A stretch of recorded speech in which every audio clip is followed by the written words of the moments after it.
Episode 41। Yamini हंसते हुए कहती है, अरे बाबू, अब यही तो होता है आजकल के रिश्तों में। लड़का लड़की एक दूसरे से मिलते हैं और उनके बीच में वो सब कुछ होता है। फिर किसी ना किसी बहाने पर झगड़ते हैं और फिर वो एक दूसरे को छोड़ देते हैं। पर आप फिक्र मत कीजिए, मैं आपको कभी नहीं छोड़ के जाऊंगी।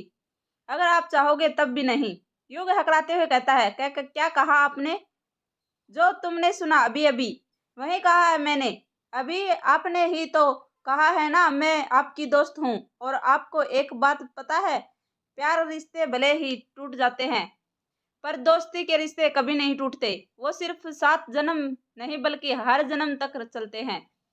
हर जन्म तक साथ चलते हैं। पर मैंने सुना है इंसान के तो सिर्फ 7 ही जन्म होते हैं ना। ये किसने कहा बाबू आपसे? इंसान जितने चाहे उतने जन्म ले सकता है। ये जीवन मरण का चक्कर चलता रहता है जब तक उसे मुक्ति नहीं मिल जाती। आप ये कैसे भूल सकते हैं कि बिल्ली खुद 9 जन्म लेती है? उसके पास पूरी 9 जिंदगियां होती हैं, 9 की 9। यामिनी की बात सुनकर युग हैरान हो जाता है। उसके समझ नहीं आ रहा था कि यामिनी उससे ये कैसे बातें कर रही है, कैसे बातें कर रही थी। यामिनी युग के आंखों में देखते हुए कहती है, वैसे बाबू आपकी प्यास लगी थी ना? वैसे बाबू आपको प्यास लगी थी ना? जैसे ही यामिनी ये बात बोलती है युग को फिर से प्यास लगने लग जाती है, वरना वो भूल गया था कि उसे प्यास भी लगी थी। उसका गला सूखने लग जाता है। युग अपने गले पर हाथ रखते हुए कहता, हाँ, पर तुम्हें कैसे पता मुझे प्यास लगी थी? बाबू मेरा नाम यामिनी है। यामिनी और यामिनी को सब पता होता है। आप ना ज्यादा सवाल मत पूछिए, आप बहुत सवाल करते हैं। चलिए मैं आपके पानी पिलाती हूँ। पानी पिलाती हो मतलब? मैं खुद पी लूंगा। यामिनी, पानी कहाँ है ये बताओ। यामिनी हंसते हुए कहती है, बाबू लगता है आपकी आंखों में मोतियाबंदी हो गया है। इतना सारा पानी है नदी में और आप मुझसे पूछ रहे हो कि पानी कहाँ पर है। मतलब मुझे नदी का पानी पीना है। आप ऐसा क्यों बोल रहे हो बाबू? पुराने जमाने में सब नदी का पानी पीते थे, वो तो मिसलेरी वाटर आ गया है ना, इसीलिए अब लोग कतराते हैं। पर आज तक जितना ज्यादा शुद्ध पानी नदी का होता है उतना मिसलेरी वाटर का भी नहीं समझे आप। चलिए मैं पिला देती हूँ आपको पानी। अरे नहीं नहीं, मैं पी लूंगा। ठीक है, आप खुद पी लीजिए। यामिनी फुसफुसाते हुए कहती है, देखती हूँ मेरी इजाजत के बिना आप पानी कैसे पी सकते हैं। युग नदी के पास नीचे झुकता है और अपने हाथों में नदी का पानी लेने लग जाता है। जब वो नदी का पानी पीने दोनों हथेली में लेता है तो देखता है कि उसमें मिट्टी आ गई थी, जिस कारण वो उसे पी नहीं सकता था। वो दोबारा दूसरा पानी लेता है पर उसमें भी मिट्टी आ जाती है। वह बार बार अपने हथेली में पानी ले रहा था पर हर बार उसमें मिट्टी आ गई थी। युग खुद से कहता है, अरे ये हो क्या रहा है मेरे साथ? मेरे हाथों में बार बार ये मिट्टी क्यों आ रही है? बाबू तभी तो मैंने कहा था मैं पिला देती हूँ पानी। कृष्णा नदी का पानी पीना इतना आसान नहीं है। जिस तरह पेड़ पौधे को प्यार से पाला जाता है उसी तरह नदी को भी प्यार से पाला जाता है। यही आपके मालिक का स्पर्श पहचानती है, समझे आप? युग मन ही मन कहने लग जाता है। इसने फिर अपनी बकवास शुरू कर दी। यामिनी नदी के पास बैठती है और अपने हथेली में पानी लेती है और वही पानी युग के हथेलियों में डालने लग जाती है। हैरान था ये सोचकर कि यामिनी के हाथों में मिट्टी क्यों नहीं आई थी। जब युग वो पानी पीता है तो उसके एक अलग ही एहसास होता है। आज तक उसने इतना मीठा पानी पहले कभी नहीं पिया था। उसकी प्यास तो एक घुट में ही मिट गई थी। पर वो फिर यामिनी के हाथों में से पानी पीना चाहता था। यामिनी भी अपने हथेलियों में पानी लेकर उसे पानी पिलाने लग जाती है। पानी पीते वक्त युग की आंखों में यामिनी की आंखों से मिल गई थी। ना जाने क्या जादू था यामिनी की आंखों में जिसमें युग डूब गया था। यामिनी की आंखों में वह दरिया था जिसकी गहराई में युग अपनी एक्स गर्लफ्रेंड शालिनी को भूल गया था।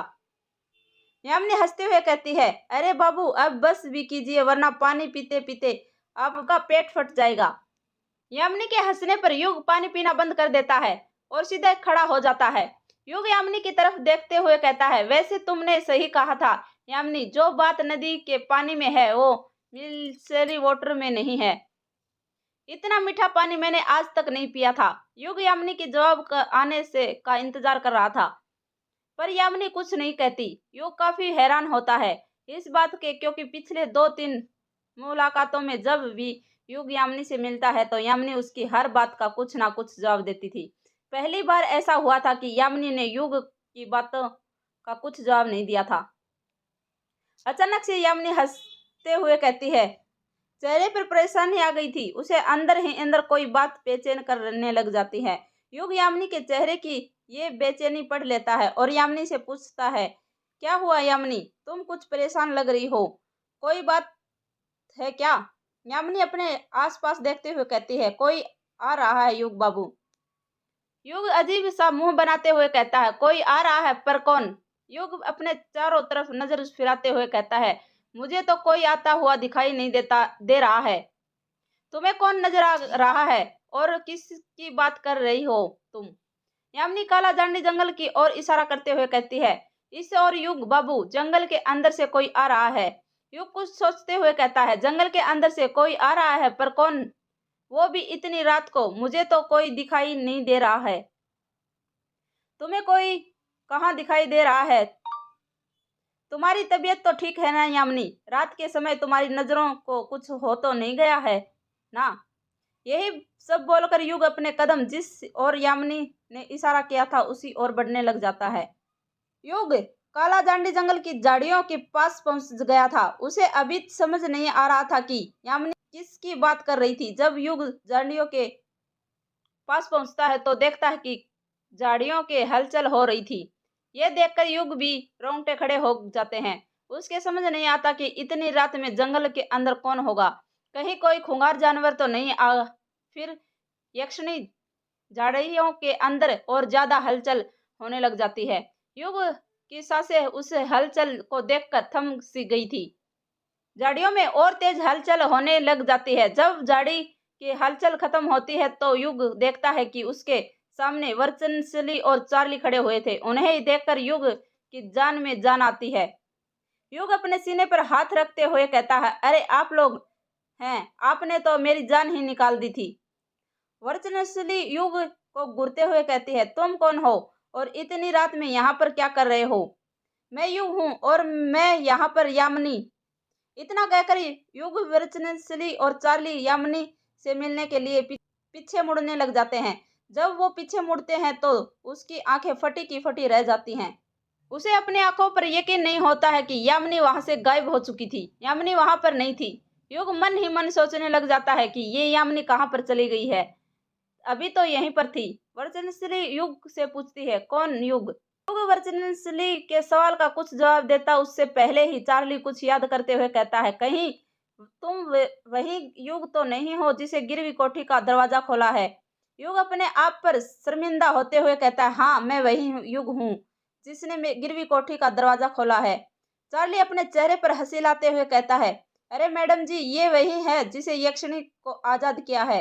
मैंने आपको रास्ते में बताया था ना, यक्षिणी के 13 साल पहले गिरवी कोठी में बंद कर दिया गया था। पर शहर से एक लड़का आया था जो गिरवी कोठी को जो लेखक रहते थे उनका बेटा है। ये वही है, दोनों गांव में खूब चर्चे हैं इसके।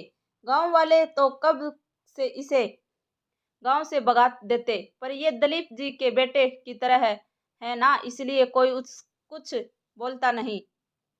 डरते हैं सब दलीप जी से। वर्चनश्री युग से पूछती है, अच्छा तो तुम हो युग? मैंने तुमसे कुछ पूछा था, तुमने उसका जवाब नहीं दिया। युग अपने सर पर हाथ रखते हुए कहता, आपने कुछ पूछा था, पर क्या? कहीं तुम इतनी रात में यहाँ पर क्या कर रहे हो?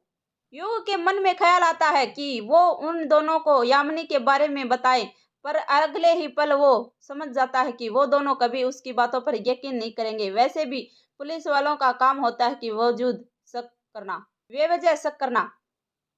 युग बहाना बनाते हुए कहता है, वो मैं यहाँ पर घूमने आया था। क्या कहा ना, शहर में कोई नदी कहाँ है और ऐसी हरियाली भी नहीं है, तो वही मौसम का लुत्फ उठाने आया था।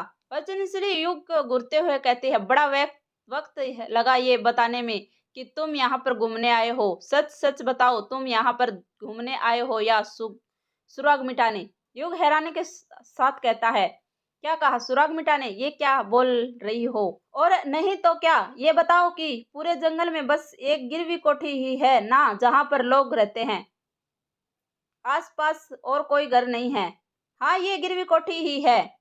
ये नदी के पास भी है, जो हो सकता है कि तुमने ही मोहित को मारा हो। काफी आसानी हुई होगी ना उसे मारने में।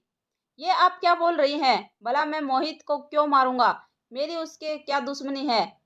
मैं तो उसे जानता तक नहीं। देखिए, आप मुझे ये से वजह है इल्जाम नहीं लगा सकती। मैं तो बस एक अंदाजा लगा रही थी। क्या करें? हम पुलिस वालों का काम होता है शक करना, हर एक शख्स को अपराधी का नजर से देखना, जब तक असली अपराधी पकड़ा ना जाए। वैसे जिसे रात खून हुआ था तब तुम कहाँ थे? मैंने अपनी कोठी में ही था। मैं अपनी ही कोठी में था। क्या कर रहे थे? सो रहा था। युग जानबूझकर उबासी लेते हुए कहता है, और अभी भी मुझे बहुत नींद आ रही है। आप दोनों जिसके लिए यहाँ पर आए थे वो कीजिए। मुझे तो अब बहुत नींद आ रही है। मैं निकलता हूँ, वरना मैं यहीं पर सो जाऊंगा। खराब आदत है मेरी। मेरा नींद पर जरा सा भी काबू नहीं होता। इतना कहकर बिना वर्चनसी का जवाब सुने ही वह युग वहां से चला जाता है। वर्चनसली युग को रोकने का सोचती है, पर वो उसे जाने देती है, क्योंकि जिस काम के लिए वो नदी के पास आई थी वो करने उसे देरी हो रही थी। युग जाते ही चार्ली वंसली से पूछता है, ये क्या मैडम जी, आप ये युग पर शक क्यों कर रही थी? वो तो बेचारा शहर से आया है। मुझे नहीं लगता कि मोहित का खून कर सकता है। भला उसका मोहित से क्या लेना देना? चार्ली, तुम्हें क्या पता कब किसकी पहचान हो जाती है और कब कौन किसका दुश्मन बन जाता है। आजकल के जवान छोरों का खून बहुत गर्म होता है। उसी गर्म खून के कारण वो कोई गलत कदम उठा बैठते हैं। तुम्हें क्या लगता है युग यहाँ पर नदी पर मौसम का लुत्फ लेने आया था? मुझे तो नहीं लगता उसकी सूरत देखकर। तो फिर क्या करने आया था मैडम जी वो यहाँ पर? पता नहीं, पर कुछ तो है जो वो हमसे छुपा रहा था। तुमने नोटिस किया था कि जब वो मेरे सवालों का जवाब दे रहा था तो कितना सोच सोच कर रुक रुक कर दे रहा था। इसके साफ पता चलता है कि वो कुछ तो छुपा रहा है हमसे। खैर ये सब छोड़ो, अभी जिसके लिए आए हैं वो काम करते हैं। नदी के किनारे की अच्छे से छानबीन करो। एक भी जगह छूटनी नहीं चाहिए, समझे? मैडम जी, इतनी रात में यहाँ पर क्या दिखाई देगा हमें? कल सुबह आते हैं ना। चार्ली, अब हमें अपने साथ टॉर्च लेकर आए हैं ना, तो उसे जलाओ और काम पर लग जाओ। समझ समझे? बहाने मत बनाओ। जी मैडम जी, समझ गया। चार्ली ने अभी टॉर्च ऑन करके सामने नजर करी ही थी कि उसकी आंखें चौंधिया हो जाती हैं। वह अपनी एक दो बार आंखें मलता है और कहता है, अरे ये क्या है? वर्चनसली पूछती है, क्या हुआ चार्ली? अरे मैडम जी, जरा सामने तो देखिए। जब वर्चनसी कृष्णो नदी की ओर नजर करती है तो देखती है कि नदी के ऊपर बहुत सारे जुगनू के झुंड थे जो रोंगामुचा घाट की तरफ जा रहे थे। चार्ली उन जुगनुओं को देखते हुए कहता है, मैडम जी, देखा आपने इन जुगनुओं को कैसे एक साथ नदी के दूसरी ओर जा रहे हैं, जैसे उन्हें हमारा यहाँ पर आना पसंद नहीं आया हो और कोई इन्हें गाइड कर रहा हो। वर्जिन से चिढ़ते हुए कहती है, चार्ली, यहाँ पर हम ये जुगनुओं का खेल देखने नहीं आए। ये फालतू की बातें करना बंद करो और सुराग ढूंढो जिसे मदद से हमें कातिल तक पहुंच सके। चार्ली मुंह बनाते हुए फुसफुसाते हुए कहता है, कातिल तक या यक्षिणी तक? वचनसली और चार्ली नदी के पास तक चित्कार कर रहे थे। वो दोनों टॉर्च की मदद से नदी की रेत पर सुराग ढूंढ रहे थे। अंधेरे में ज्यादा कुछ दिखाई नहीं दे रहा था। वर्चन से सुराग ढूंढते हुए कहती है, चार्ली, ये जो मोहित था रोंगामुचा गांव में रहता था या नया रहता था ना? हाँ मैडम, वहीं रहता था। वर्चन से मन ही मन सोचने लग जाती है, मोहित रोंगामुचा घाट गांव में रहता था तो उसकी लाश बंगलामुड़ा घाट पर मिली है। आखिर ये आधी रात में जा कहाँ रहा था? वर्चन से चार्ली से पूछती है, चार्ली, मैंने तुम्हें पता करने को बोला था ना, ये मोहित आधी रात में कहाँ पर जा रहा था? कुछ पता किया? चार्ली कुछ याद करते हुए कहता है, हाँ मैडम, क्या था ना, मैं आपको बताना भूल गया था। जब मैं इसकी दूसरी पत्नी सुधा के ब्याह लेने गया था तो वो बात बता रही थी कि हर रात की तरह मोहित शराब पीकर दारू के ठेके पर गया था। और ये दारू का ठेका कहाँ पर है? वो तो रोंगामुचा गांव में है ही है। मैं दारू के ठेके पर भी गया था, ये सोचकर कि शायद कुछ पता चल जाए। वहां पर काम करने वाले एक आदमी के जब मैंने 100 का नोट दिया तो उसने सब सच उगल दिया। ये पैसा भी ना कमाल की चीज है, सब कुछ उगल देती है इंसान के मुंह से। वर्जन से चिढ़ते हुए कहते, चार्ली ये फालतू की बातें बंद करो और ये बताओ कि आदमी ने तुम्हें क्या बताया? मैडम जी, उसे आदमी ने मुझे बताया कि मोहित ना उस दिल्ली का कस्टमर था। हर रात शराब पीने जाता था और देर रात तक पीता रहता था, जब तक चढ़े ना। और जिस रात उसे खून हुआ था उसी साथ 2 लोग और थे जो शराब पी रहे थे। वर्चन से हैरानी के साथ कहती है, क्या कहा? 2 लोग और थे? कौन थे वो 2 लोग? कुछ तो नाम ही बताया था कि वेटर ने उन दोनों का। क्या नाम था उन दोनों का?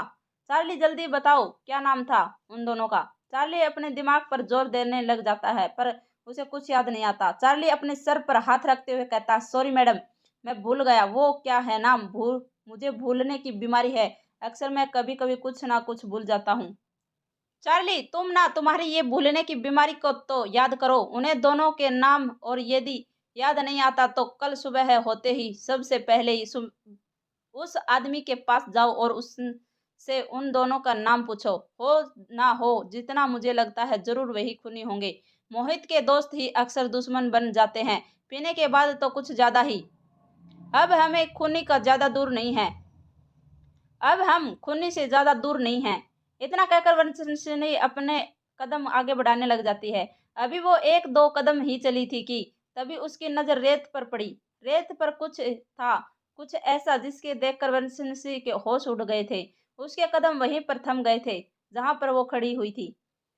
वंशनी हकलाते हुए कहती है, न न, नीचे तो देखो चार्ली, नीचे देखो।